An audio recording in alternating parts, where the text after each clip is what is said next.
The invitation came 3 days before the wedding. No call, no explanation. Just a thick cream envelope slipped under my apartment door, my name printed in a font that tried too hard to look elegant. I stared at it for a long time before picking it up, like it might bite if I moved too fast. My family hadn't invited me to anything meaningful in years. Holidays were optional. Birthdays were afterthoughts. I existed in the margins of group chats and photo albums, cropped out without anyone noticing. So when I saw my brother's name embossed beneath mine, something in my chest tightened. Not excitement, not joy, suspicion. I already knew why it had arrived. Someone somewhere had realized it would look bad if I wasn't there. I almost didn't go. I stood in front of my mirror the morning of the wedding, tying my hair back with the same elastic I used every day, asking myself what I was hoping for. An apology, recognition, proof that time had changed things. I laughed quietly at my own reflection. Hope was a habit I was still trying to break. I chose a simple dress, nothing dramatic, nothing that asked for attention. Old instincts die hard when you grow up learning that visibility invites correction. As I locked my apartment and headed for the train, I reminded myself of one thing I'd learned the hard way. I was no longer going to shrink to fit rooms that had never made space for me. The venue was a restored estate on the edge of the city, all white stone and manicured hedges. Expensive without warmth. The kind of place chosen to impress people who mistake cost for meaning. As I stepped through the gates, laughter floated toward me, polished and loud. My family's laughter, familiar in a way that still made my shoulders tense. I hadn't even reached the main entrance when I heard it. "Why is she here?" The voice was female, sharp with disbelief rather than curiosity, followed by a softer reply meant to soothe. "She's his sister." It would have looked strange if she wasn't invited. A pause, then the laugh. "Well, let's just hope she doesn't embarrass anyone." I didn't need to see their faces to know exactly where I stood. Inside, the space buzzed with celebration. White florals everywhere. Champagne trays gliding past. People dressed like they were auditioning for a lifestyle they didn't actually live. I scanned the room automatically, a habit born from years of needing to assess environments quickly. I saw my mother first. She was holding court near the center, her posture straight, her smile bright in the way it always was when other people were watching. She looked good. She always did in public. She laughed at something someone said and placed a hand over her chest, a gesture I recognized instantly. That was her proud mother performance. I wondered briefly if she had mentioned me at all today, or if I was still the footnote she avoided explaining. My brother stood a few feet away, hand resting possessively on his fiancée's lower back. She was exactly as expected. Perfect hair, perfect posture. A smile practiced in mirrors and reinforced by years of positive feedback. She leaned toward a group of women in matching dresses, champagne glass tilted just enough to suggest ease. I heard her before I fully processed her words. "Oh great," she said lightly, not bothering to lower her voice.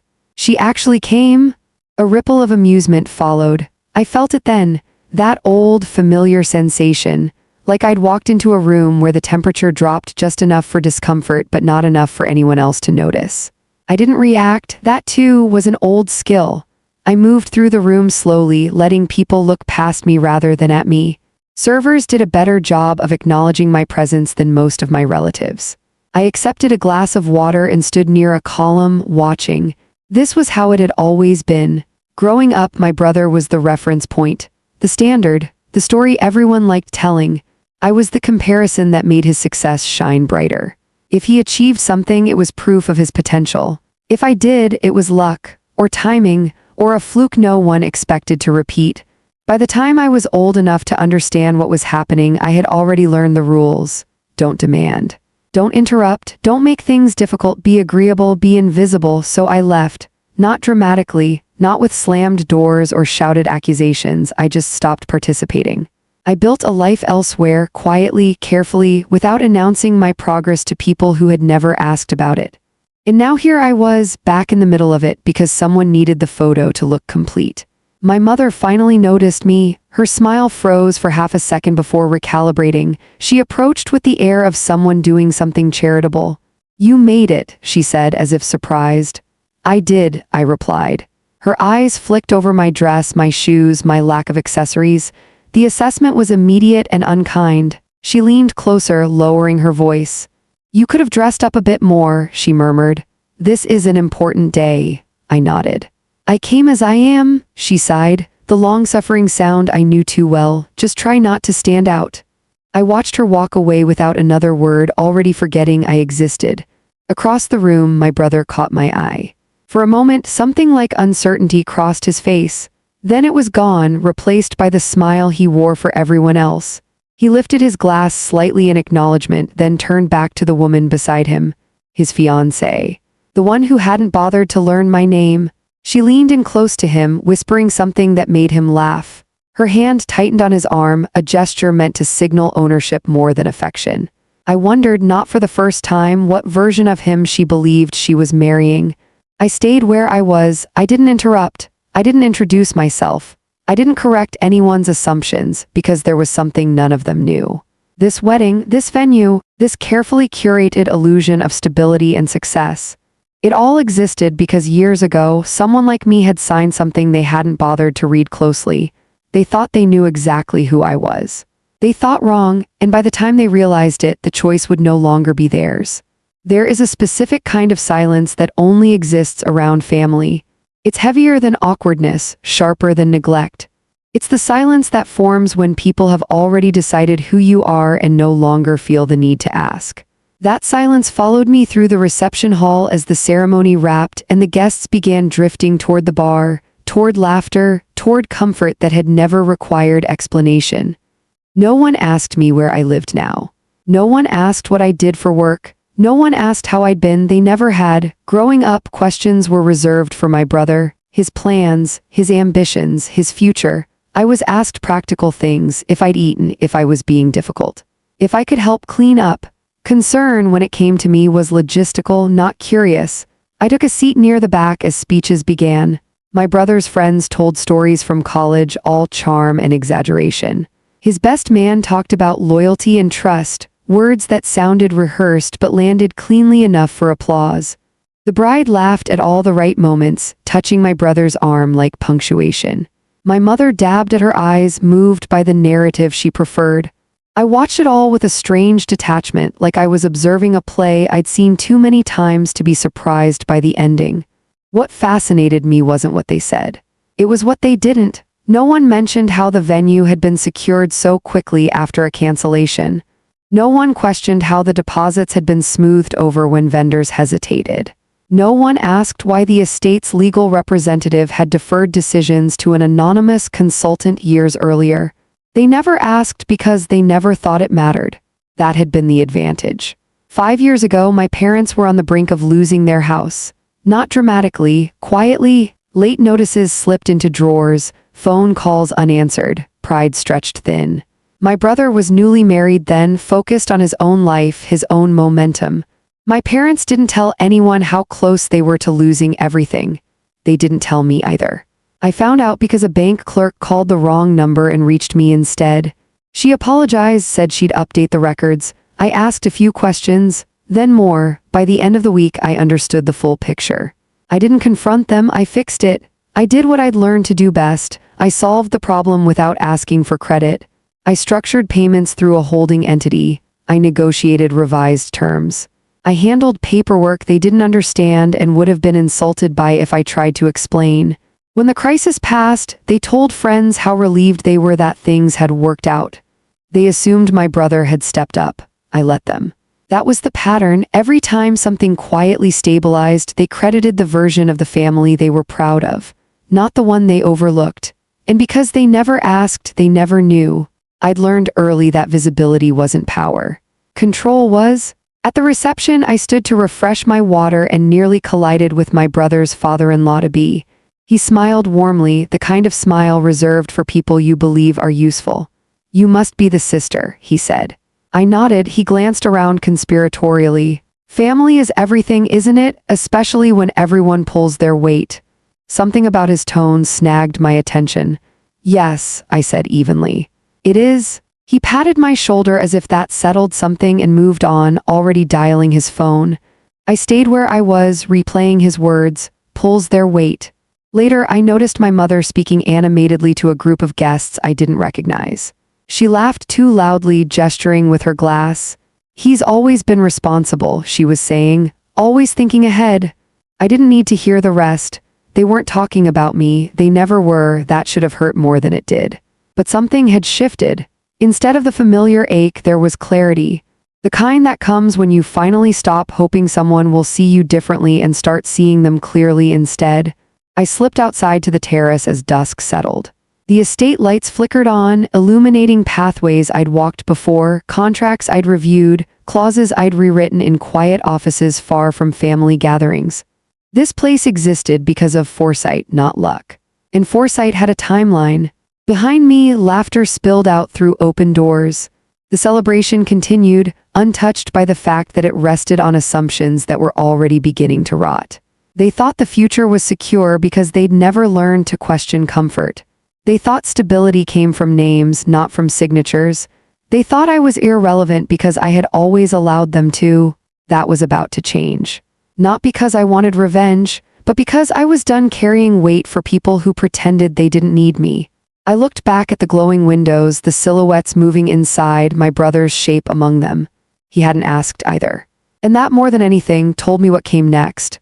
I didn't mean to overhear them. That's the truth, even if it sounds convenient. I wasn't lurking. I wasn't hunting for secrets. I was just looking for air. The reception hall had grown loud in that particular way celebrations do when people have drunk enough to forget their volume but not enough to forget their egos. Laughter bounced off the high ceilings. Glasses clinked. Someone started a chant near the bar that ended in cheers. I slipped away toward the side corridor, the one lined with decorative greenery meant to suggest intimacy while actually funneling sound like a whispering gallery. That's when I heard my name, not spoken with curiosity, not concern, with irritation. "She's still here," the bride's voice said, tight, controlled, irritated in a way she clearly wasn't used to feeling. Another woman laughed softly. "Of course she is. Didn't you see her, lurking near the back like she's waiting for instructions?" I stopped walking. The plants along the wall were thick, artificial leaves layered densely enough to hide service doors and staff access points. I stood still, heart steady, breath shallow, listening. "I don't understand why she was invited at all," the bride continued. "She's off-brand." Off-brand. The word landed with surgical precision. Her mother answered this time, voice low but confident. "Your father insisted. Optics. It would have looked odd if the groom's sister wasn't present." "So this is just for show?" the bride asked.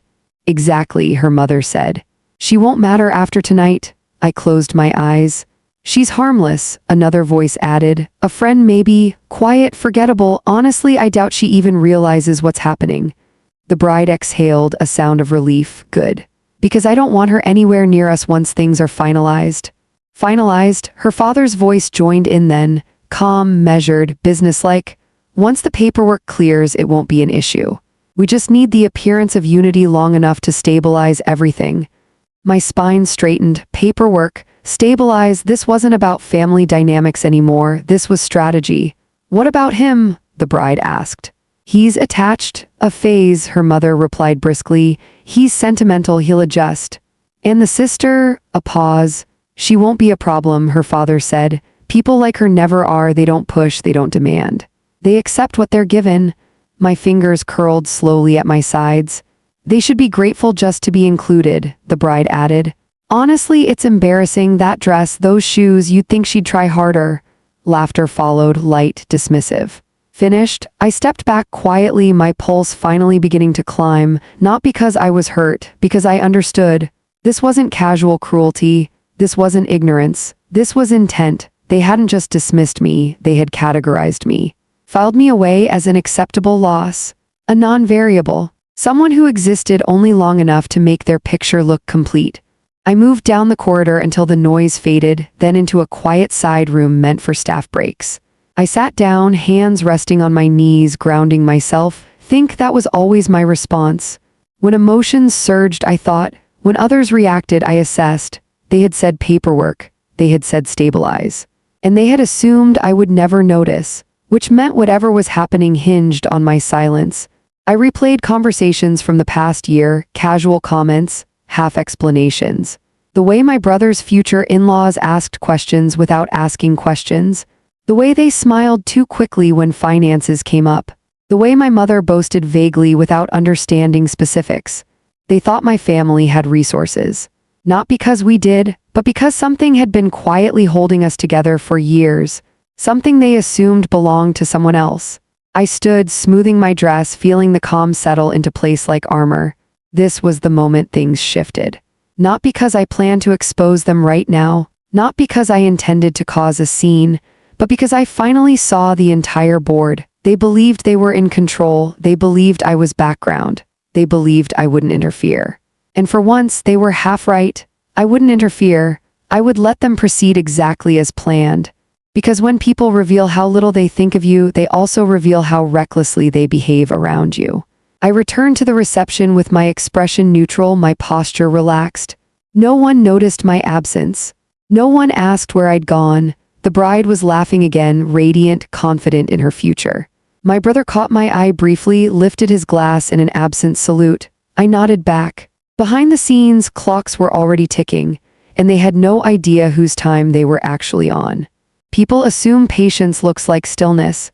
They imagine someone waiting quietly doing nothing, hoping for mercy or timing or a miracle. That's not patience. That's paralysis.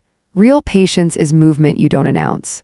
Pressure applied so slowly no one notices the structure shifting until it's already compromised. I returned to my seat like nothing had happened. That was the first mistake they made, believing my silence meant ignorance. The second was assuming that because I didn't react emotionally, I wouldn't act at all. The reception rolled on, dinner was served, toasts continued. Someone spilled wine and laughed too loudly about it. My brother's new in-laws circulated with practiced charm, hands clasped, smiles tight, eyes constantly scanning the room like they were counting exits. Now that I knew what to look for, it was obvious. This wedding wasn't a celebration. It was a deadline. I watched the bride's father carefully. Every few minutes, his gaze flicked toward his phone. He didn't read messages, he skimmed them. His jaw tightened, then released, then tightened again. When someone approached him, he straightened instantly, the stress disappearing beneath a professional grin. He was waiting for something or someone. My mother was deep in conversation nearby, telling a story I'd heard a dozen times about how proud she was of her son, how he had always been so responsible. She didn't notice when the bride's mother steered the conversation toward finances. She didn't notice how questions were asked indirectly, how answers were guided rather than given. I noticed everything. At some point, the music softened and people migrated toward the dance floor. I slipped away again, this time deliberately, moving through service corridors I knew well. Not because I owned the place, no one here knew that, but because I had learned long ago how buildings work, where doors led, where sound carried, where people assumed no one important would ever be standing. I took out my phone and opened the calendar. There it was, the date, a small note attached, easy to overlook if you didn't know what it meant. The quiet culmination of a process set in motion years ago, when I'd been younger and less certain, but already unwilling to leave my family's fate entirely in someone else's hands. I hadn't planned this. That mattered. Because if I had planned it, I might have softened it. I might have tried to warn someone, I might have negotiated. But this wasn't personal, it was structural. Years earlier, when I'd stepped in to resolve a problem no one had asked me to fix, I'd done what I always did. I'd protected them without asking for acknowledgement. I'd put safeguards in place assuming, foolishly, that someday they might need them again. What I hadn't anticipated was how little anyone would bother to understand what they'd signed. Or who they'd trusted. People assume control looks like ownership, like names on plaques, like titles announced at dinners. Real control looks like timing. In timing, I realized as I stood there in the quiet hum of the back hallway was about to become very inconvenient for them. I sent one message, short, precise. Then I waited. Back in the reception hall, the bride was glowing. She had no idea. She leaned into my brother as if anchoring herself to something solid, smiling for photographs that would never be printed. Her mother hovered nearby, already discussing plans beyond tonight, already assuming continuity. That was the problem. They assumed tomorrow would look like today. They assumed the doors would keep opening. They assumed the systems protecting them were permanent. I watched my brother dance, laughter unguarded, happiness genuine. It twisted something in me, not because I resented him, but because I understood how little he knew about the position he'd been placed in. How easily his life had been used as collateral without his consent. This wasn't his fault, but it wasn't mine to prevent anymore. I caught the bride's eye across the room. For a split second, something unreadable passed over her face. Calculation, maybe, or suspicion. Then her smile returned, wide and confident. She thought she'd won. That was the danger of underestimating quiet people. You never see the finish line move until you're already past it. My phone vibrated. Confirmation. Everything that had been deferred, extended, temporarily stabilized was now active again. No alarms, no announcements, just processes resuming exactly as designed. I took a slow breath. This was the point of no return, not because I was about to confront anyone, not because I planned to expose secrets in front of guests or create a spectacle. I wasn't interested in humiliation. I wasn't interested in revenge. I was interested in consequences, the kind that don't shout, the kind that arrive dressed as inevitability. I returned to my seat just as the music swelled again. The crowd clapped, unaware that the floor beneath them had shifted. I met my brother's gaze across the room. He smiled and raised his glass toward me, a gesture of inclusion that came far too late. I raised mine in return, because by the time the night ended, nothing he was celebrating would belong to him anymore, not in the way he thought. And the people who believed they were in control were about to discover how fragile borrowed certainty really is. The shift didn't announce itself. There was no dramatic moment where music cut out or someone screamed into a microphone, no dropped glasses, no gasps that rippled across the room all at once. What happened instead was quieter and far more devastating. Confusion arrived first. It crept in on the edges of conversations, a furrowed brow here, a forced laugh there. The bride's father stepped away from the dance floor again, phone pressed to his ear, his voice low and urgent. This time he didn't bother to hide his agitation. His smile didn't come back when he ended the call. I watched him scan the room, eyes sharp now, searching. For me, that was new. 5 minutes later, the bride's mother joined him. Her posture was still perfect, but her hands betrayed her, fingers twisting together in a way that didn't match her expression. She leaned close, whispering fast. He shook his head once, sharply, denial, then panic. I sipped my water and stayed seated. Across the room, my brother was laughing with friends, oblivious. He looked lighter than I'd seen him in years. I wondered how long that would last. I wondered how many times in his life he'd mistaken stability for safety simply because things hadn't fallen apart yet. The bride returned to her parents, irritation flashing across her face when she saw their expressions. "What is going on?" she asked too loudly. Her father answered through clenched teeth. "Not now," she crossed her arms. "You said this was handled." Handled, that word again. I felt something settle inside me then, not satisfaction, not relief. Finality. Whatever they had believed was handled was no longer cooperating. I stood and moved toward the edge of the room, not drawing attention, not hiding either. People stepped aside instinctively, the way they do when they sense momentum shifting but don't yet understand why. The bride's father noticed me at the same time the estate's coordinator approached him. She spoke quietly, professionally, her tablet angled discreetly between them. I couldn't hear the words, but I didn't need to. His face drained of color. The coordinator nodded once and stepped away, already moving toward the bar where another quiet conversation was about to begin. Systems don't fail loudly, they fail by refusing to proceed. The bride followed her father's gaze and saw me standing there, her eyes narrowed. She walked toward me with purpose, heels clicking sharply against the floor. Up close, I could see the cracks beneath the polish. Her smile was tight, controlled, the expression of someone who had never been told no and was deeply unsettled by the sensation.